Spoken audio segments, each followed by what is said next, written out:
Bo Maths? Yeah, right. Dude, that guy's fallen off. Have you been keeping in touch with his videos? I wouldn't really recommend it. Dude, the guy's been spending half a year making 6 videos to his math education YouTube channel. Half of them aren't even math anymore. I mean, the guy's uploading, computer science at this point? Ooh, this'll keep the people engaged, diversifying my palette. No one's coming to this guy for computer science. Like, what a joke, man. Yeah.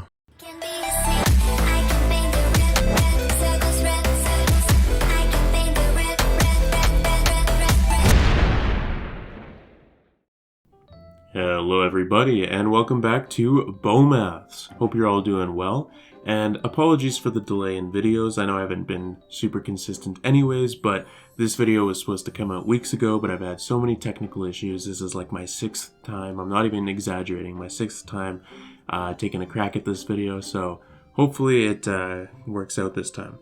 But today we're going to be continuing talking about stacks, but unlike the last couple of videos where we focused more on sort of the computer science side of things, kind of the mechanism of stacks, we're going to return to why we talked about stacks in the first place, and that is to do mathematics. And specifically, we are going to continue talking about prefix, postfix, and infix notation, and how we can use stacks to do a lot of nice things with them. We've already seen how we can use stacks to help with postfix notation expressions, but today we're going to see how we can use stacks to evaluate prefix notation expressions. And it's pretty interesting, and there's 3 different methods that I want to cover. Method 1. Cheating. So the first method I like to call cheating. And the reason for this is because it sort of feels unsatisfying in the sense that what we're going to do is we're going to take a prefix notation expression, we're going to convert it into postfix notation, and then we're going to use a stack to evaluate it and get a solution. And this SOL with the N there, that's a shorthand for solution. So why is this cheating? Well, we already know how to go from postfix notation to a solution with a stack, right? We know how to evaluate postfix notation expressions with a stack. We've done this in a previous video. So the reason I consider this cheating is because all we're doing is we're sort of converting this, and then we're using what we learned previously, which is definitely a valid technique, but it feels sort of unsatisfying because the idea of using stacks is, okay, ideally a computer is going to be doing this work for us, right? And so if a computer does this, that's great, but we still have to manually convert from prefix to postfix. Now, there are ways for computers to do that, but we don't know them yet. So we still have to do this manual part, and then offload the rest to a stack. It would be nice if we could do the whole thing with a stack. So the other methods will explore doing that, but for the time being, let's just go over this method because, well, 1, it's something that you can do, and 2, it'll give you some practice with converting from prefix to postfix and using stacks to evaluate postfix notation expressions. So it's definitely still worthwhile going over as a review tool at the very least. Alright, so for our first example, we're going to evaluate this expression. We see it's in prefix notation because the operations come before the operands, or the numbers. And we're going to use method 1 to evaluate this. So first of all, we need to convert from prefix into postfix. So recall how this is done. Well, with prefix notation expression, the operations, they're evaluated from right to left, right? We would do this division first, then we would do the multiplication, then we would do the addition, right? If you're not comfortable with that order, I recommend going back and checking out the video on prefix and postfix notation where I talk about that in depth. So because of this, when we're converting into postfix, where we evaluate the operations from left to right, we're going to sort of want to flip the order of these. But remember, it's not enough to just reverse the order of everything because we need to also make sure that when we're doing, for example, 12 divided by 3, it stays in that order. If we just flipped everything, we would be doing 3 divided by 12 instead. So it was a little bit more complicated. So what we did is we kind of just went one operation at a time. So this first one here, this 12 divided by 3, well, in postfix notation, we can write that as 12, 3, and then divide. Right, so that's this first operation right here. And then next up we have multiplication. So the multiplication operation, that is affecting the 4 and the 2, right? Those are the 2 numbers to the right of it. So this is going to be our second operation. And when we write that in postfix notation, we just simply reverse the order again, right? So we have 2, 4, and then multiplication, right? So that is our second step right here. And then lastly, this addition, that's affecting the two results to the left of it. So it's going to be adding the result of this 4 times 2 and the result of this 12 divided by 3. So we just put an addition right here, and boom, we have converted this expression into postfix notation, right? We do the division first, just like we do here. Then we do the multiplication, just like we do there. Then we do the addition, just like we do in the prefix notation expression that we were given in the first place. So now we have successfully converted our expression into postfix notation. We're going to use a stack in order to evaluate the expression. So let's recall how we evaluated postfix notation expressions using stacks. So the first step is that we pushed numbers or operands onto the stack. Okay, the next step is whenever we had operations, we popped twice to access the two numbers the operation was going to act upon, and then we evaluated the operation on those two numbers that we popped. And the order that we're going to evaluate it in is doing the second number, the operation, and then the first number that we popped. So the reason for this is because when we push numbers into a stack, that changes the order. For example, if I had 3, 4, divide, when I push this into the stack, I push the 3 in first, then I push the 4 in, so the 4 becomes the new top.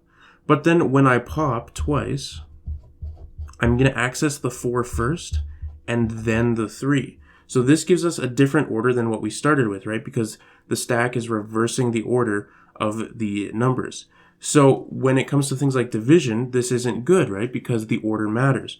If it's asking us to do 3 divided by 4, then we have to reverse the order that we get when we pop them from the stack. Otherwise, we're going to be doing 4 divided by 3, which is different. So this is why we do the second number, the operation, and then the first number. Once we're done that, we're going to push the result back onto the stack. Right, so we get a number as a result of doing this operation, and then we just put it back onto the stack. And then we just keep repeating this process until we're done with our expression. So now that we've recalled how that works, let's continue with our example and evaluate what we're given right here. All right, so our first step is we're going to look at our first input, which is a 12. And so that's a number, so we're going to push that onto the stack. And the way I'm going to draw my stack is just by using this orange box. And one thing we care about with the stack is what's the top. So the way I'm going to express the top is by having a green arrow pointing to the top member of our stack. Okay, so that's 12 complete. Our next input is the 3. So once again, it's a number, so we're just going to push it. So now our stack looks like this because 3 is the most recent thing that was pushed, so that's our new top. All right, so now this next step, it's something different. We have an operation. So recall, we're going to pop twice from the stack, and we're going to obtain 2 numbers. Okay, so let's do that. So we pop twice. So what that's going to result in is our stack is now going to be empty because both of the numbers that were in there we've popped. So the 2 numbers we obtain in this order are the 3 first, because that was the top element, and then the 12. Since the order is reversed, right, we have to do the second number divided by the first number now. So we take the 12 and we divide it by the 3. And when we evaluate that result, that gives us a 4. And so we push 4 onto the stack. And so now our new stack looks like this, with 4 being the only member of it, and it's also at the top. So all that occurs when we input the division. All right, so now let's continue. We have a number, so that's nice and easy, right? All we're doing is just pushing the numbers on. So we can do step 4 and 5 by just pushing the 2 and the 4.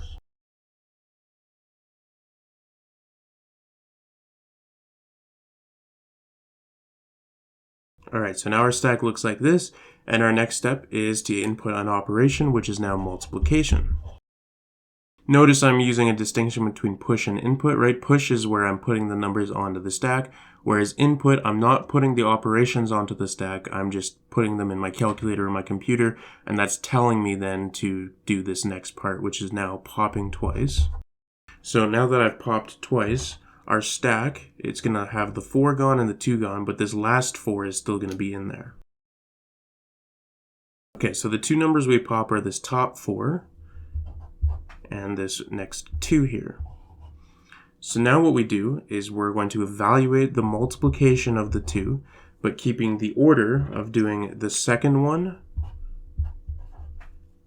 multiplied by the first one. Now, here the order doesn't really matter, right? Because multiplication, for example, I could do 12 times 4, that's the same thing as 4 times 12, right? However, because it does matter for things like division and subtraction, in order to be consistent, I would strongly recommend always keeping sure the order is the same, right? Also, this should be a 2, not a 12, my bad. So this is just 2 times 4. Okay, so now we evaluate that. That gives us 8. And we're going to push 8 onto the stack. So 8 becomes our new top. And all that occurs with the multiplication operation. So now we have 2 numbers remaining, which is perfect because we only have 1 operation left. So that's going to affect both of our numbers, and then our stack is going to be empty. So let's go ahead and do step 7, which is going to be inputting the addition operation. And same with our division and multiplication, it's an operation, so we pop twice. Now there's nothing in our stack, right? There's no more numbers in it, so our stack is now empty, which is good because that means we didn't have any sort of unnecessary numbers or numbers that didn't get used. And popping twice gives us the numbers 8 and then 4, which we're then going to evaluate with addition, taking the second number first and the first number second in the order that we evaluate them in. 4 plus 8 is 12. Since we have no more inputs, we can stop here. We could push the 12 back onto the stack, but this is our final result here because we aren't inputting anything else, so we can just stop there. So if that process felt a little weak for you still, I would recommend going back and watching the video where we went in depth on this process and we did several examples for it. So that's method 1, cheating, combining some techniques that we've already learned. Now let's go on to a method where it's a little more new, a little more fresh, and it takes full advantage of just stacks by themselves and doesn't have to do this intermediate part. Method 2, stack purism. Alright, so the second method I like to call stack purism. By the way, these aren't the official names of these methods. I don't think they have one. Maybe they do. Let me know if they do. But for just memory's sake, I'm giving them names so it can help you remember them and what they do. So this one I call stack purism because, well, it uses pure stacks. We don't have to do anything else, right? And of the 3 methods I'm going to introduce to you, this is my favorite one, to be honest. So let's kind of talk about what this does. So the problem is with prefix notation expressions is the operations come first, right? You know, I could give you an expression like this. And the operations, they come first in the statement, right? And so that means we kind of have to deal with the operations first somehow if we're moving from left to right. Whereas with postfix notations, we could start with the numbers, and that worked really nicely with stacks, right? Because the stacks dealt with the numbers and the operations sort of acted upon those numbers. But here we have to start with the operations, and we don't have any numbers that they can act upon to begin with if we're reading the expression from left to right, which is what a computer will be doing because we're inputting them one at a time, right? So what we can actually do is we can push the operations as well onto the stack, right? Remember, stacks don't just hold numbers, they can hold any data. And so these operation symbols can be considered as data. And so we're going to actually start by pushing these onto the stack. If we think about how an operation is actually going to evaluate the numbers, well, let's actually go ahead and solve this just by hand, and we'll kind of get a better idea for how the operations evaluate the numbers that we're given. So the first operation we deal with is division. And the division, that is going to be interacting with the 2 numbers directly right of it, so the 9 and the 3. So we do 9 divided by 3, and we get 3. And then we can just write the rest of the expression as normal. Okay, so next up we have the multiplication.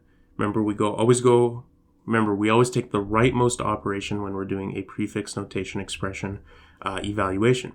So we do the multiplication of 3 with 2, which gives us 6. And then we write down the rest of the symbols that didn't get used. Lastly, we have subtraction on the 6 and the 7. And doing 6 minus 7 gives us -1. So every single time we evaluated something, I want you to notice we had an operation and then 2 numbers directly to the right of it. An operation, 2 numbers directly to the right of it. Same thing here. So this is what we're going to be looking for in our stack. And so what we can do is we can push these operations onto the stack, But as soon as we get two numbers that are directly next to each other, so these are going to be the two numbers that are going to be evaluated of the operation, we are going to basically access all three of these pieces, right? The operation and the two numbers, and then we're going to evaluate. So let's actually write out formally how this process is done. So we're going to push both operations and numbers onto the stack, not just numbers anymore. When we have two adjacent numbers, we're going to pop 3 times, because this will give us the two numbers and it'll give us the operation right to the next of them. Then we're going to evaluate, and the order that we're going to evaluate, just like with the first method, is going to be the second number popped, the operation, and then the first number popped. And again, the reason for this is when we put our original numbers into the stack changes the order, right? If I put in the 3, then the 2, when I'm popping, the 2 will come out first, then the 3. And so to make sure for things like division and subtraction, the order stays the same, we're always going to do the second number, then the operation, and the first number. And then when we get that result, just like with the method for postfix notation, we will push the result onto the stack. And then we just keep going through this until we're done with the expression that we input.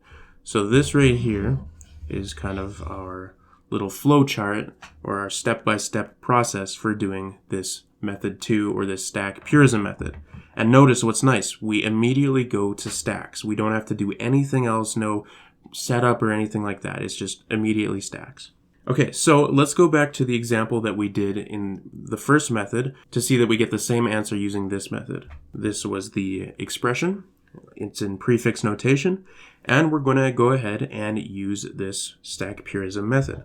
So step 1, it deals with the first input, and that is just going to be, we have an operation, let's push it onto the stack. Since it's the first piece of data on the stack, it's going to be the top of it.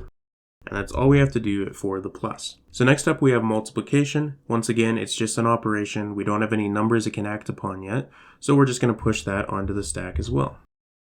So now multiplication is our new top of the stack. Next up we have a number. And we still push numbers on as normal. It's only when we have two adjacent numbers that we have to do something different. So let's just push 4 on. Alright, so this next step is where things get interesting. We have a 2, so we're going to push that on. But notice, we now have two adjacent numbers, right? The 2 and the 4. Since we have that, we have to pop 3 times. Alright, that's what we're told to do here. So we pop 3 times. And what we get is we get the 2 first, then the 4, then the multiplication sign. So the multiplication is going to be the first operation that we do here. And what this is going to leave the stack as, since we've popped 3 things, is we just have the addition symbol left in the stack.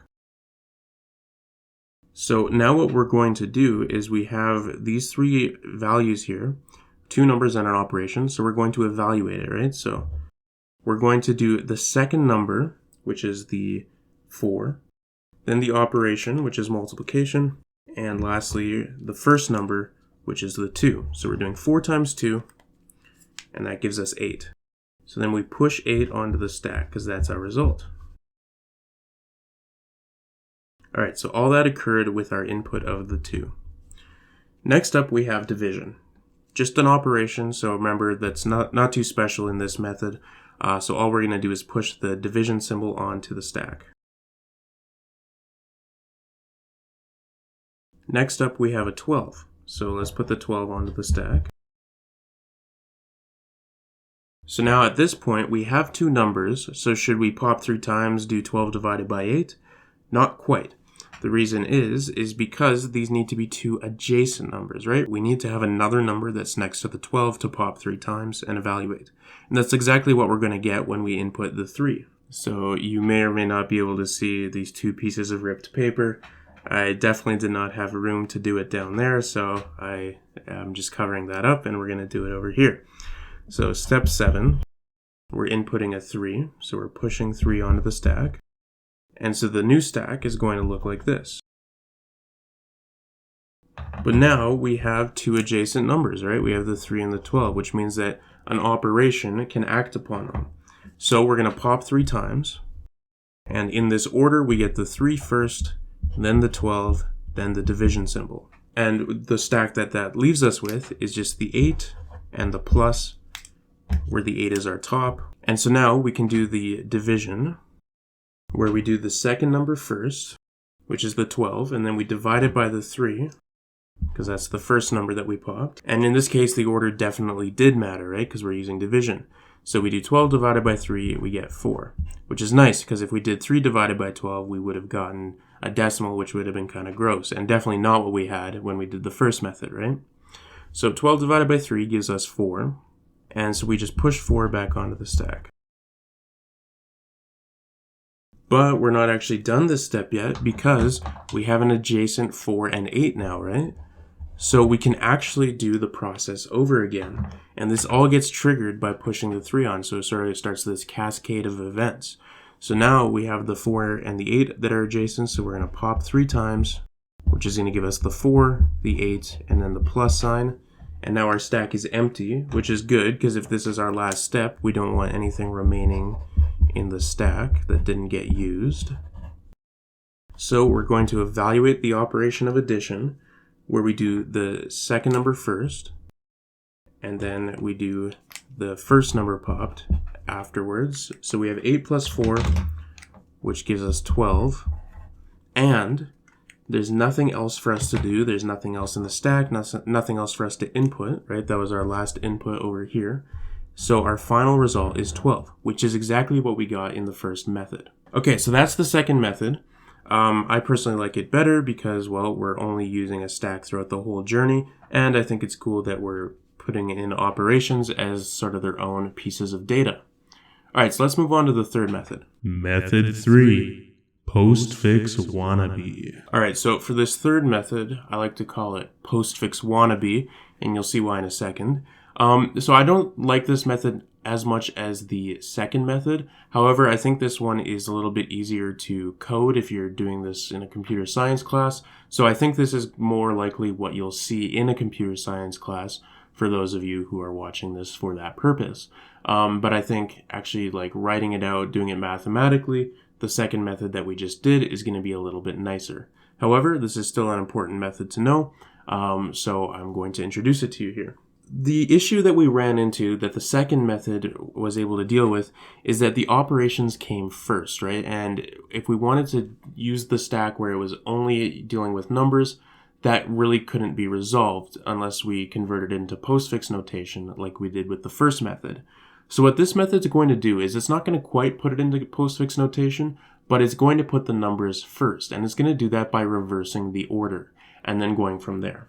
So the first step is to reverse the order of the expression. After that, we have something that's not quite in postfix notation, but it's close to postfix notation. So to see the difference, before I actually write out the rest of the method, let's take what our example was, and let's just do the first step of reversing the order. So we've reversed the order. Now let's compare it to what that looks like when we convert it into postfix notation. So this was from our first method. And when we converted it into postfix notation, we had this expression right here. Now notice the main difference. Here we have the 12 and then the 3 that we're dividing.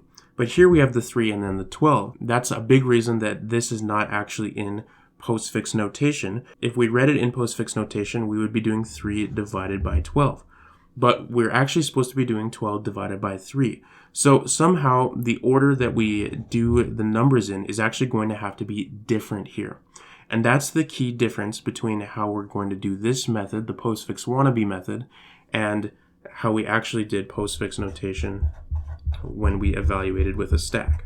So we're going to actually use this same process here, but we're going to just use a different order. Because when we converted from prefix to postfix, the order stayed the same, right? The 12, then the 3, the 12, then the 3. Whereas here we're reversing the order. So that means when we evaluate these numbers, we're going to have to do it in the opposite order that they come in here. So since we have numbers first and not operations, we can continue the process. So the first step is to push numbers / operands onto the step. our next step is for operations. Whenever we have an operation, we're going to pop twice and we're going to evaluate. So that's all the same. Right? That gives us access to two numbers that the operation can act upon. It's just the order is going to be different now. Before we did the second number and then the first number, now we're going to actually be doing the first number and then the second number. Because even though the stack is going to reverse the order of the things that we input, we reverse the order already. So when you flip once and then you flip again, you get back to where you started, right? Two negatives make a positive as an analogy. So here, we're going to be getting the first number, then the second number, and we can evaluate in that order. It's just different from what we had with Postfix. That's the main difference. And that's why I call this Postfix Wannabe. It's not quite Postfix, and we have to make an adjustment as a result. And then the last step is to push the result back onto the stack. And then we just keep going through this until we're done with our inputs. Notice we just go back to this step here, not the reverse order step. That happens only once. Let's continue with this process, and hopefully it'll make a little bit more sense as we go. Now, one thing that you might not like about this method, that I also don't like about it, is that the reversing of the order step, that's something that we have to do manually, right? That's something that we're not doing with a stack. And so this kind of feels like method one, where our complaint is that, well, from prefix to postfix, we had to do that. We couldn't let the stack do that for us. And so similarly here, it seems like we have one of those steps where we have to do a little bit of a setup before we can use the stack. Now, we can actually get around this by using a stack to reverse the order. So that's what's kind of cool, is that you can use a stack to reverse the order of an expression. And we've already seen this. When you push things onto a stack and then you pop off of it, that changes the order that they came in, right? So if we imagine pushing all of these onto a stack, just sort of the plus and then the times and then the 4, right? So we have a bunch of steps here, but as a result, we've pushed this all onto the stack. When we pop off of the stack, so this is pushing, when we pop off, the 3 will come first, then the 12, then the division, the 2, the 4, the times, and the plus, right? But notice, this is exactly the opposite order that we had. So by pushing everything and then popping everything in that order, we actually reverse the order that the original expression came in. So you can actually use a stack still to do this first step. So we reverse the order using a stack or doing it manually, however you want. But now we actually go ahead and we're going to evaluate with a stack. So that's these 3 sort of orange steps on repeat. So very similarly to the postfix process, we start by just pushing numbers. So our first step, we're going to push the 3 onto the stack. Next up, we have a 12, so that's another number that we can push onto the stack. And now we have a division symbol, right? So now this is something that we don't push onto the stack. That was only method 2. We're going to just input the division symbol. And that is going to be this second step here, right? So we input an operation. So that means we're going to have to pop twice. So that gives us the 12 and then the 3. And the stack, well, there's nothing in it now, so our stack status is now empty. And with this 12 and 3, we're going to do division. But we do the first number and then the second number, right? In contrast to over here, we did the second number and then the first number. We do the first number, then the second number with this method. And this works nicely because, well, we see 12 divided by 3. That is the order that it originally came in, right? Because we changed the order once when we reversed the order, and then we changed the order again when we put it through this stack. So because we changed the order twice, that just went back to how it originally was with this 12 and then the 3. So doing 12 divided by 3 gives us 4, which we then push back onto the stack. So that's everything we did with the division. Next up, we have 2 more numbers that we can push on, the 2 and the 4. So our fourth step is going to be to push the 2 onto the stack. And then we're going to push the 4 onto the stack, because that's the next number. And now we have another operation. So we're inputting multiplication this time. And since it's an operation, you know the drill, we pop twice, and that gives us access to the 4 and the 2 in that order. And that leaves the stack as just this bottom 4 here by itself. So now we take this 4 and the 2 that we popped, and we evaluate them with multiplication. Keeping in mind the order is the first one, which is the 4, and then the second one, which is the 2. 4 times 2 gives us 8, and we can push 8 back onto the stack. Lastly, we have one more operation, which works nicely because we have only 2 numbers left. So this operation is going to be what combines them. So we input an addition sign, which leads us to popping twice, and that gives us the 8 and then the 4. So we evaluate the 2 numbers that we popped with addition, and we evaluate them in the order that they come, where we do the first number and then the second number, which is 4. 8 plus 4 gives us 12, and that is the result that we got in the other 2 methods. So this method also works just fine. Concluding thoughts. Alright, so that's going to do it for me today. We covered 3 different methods in this video, and it's kind of up to you as to which one you like the most. However, depending on the context that you're learning this, you may want to defer to what your teacher is saying. Either way, I'm going to give us practice with all 3 of these methods in the next exercise video, so if you're still feeling shaky on these, don't worry, that's natural. It'll just come with practice. So that's going to be our next video. So that's going to do it for today's video. You have a good one, you stay groovy, and I'll see you in that next BOMAS video.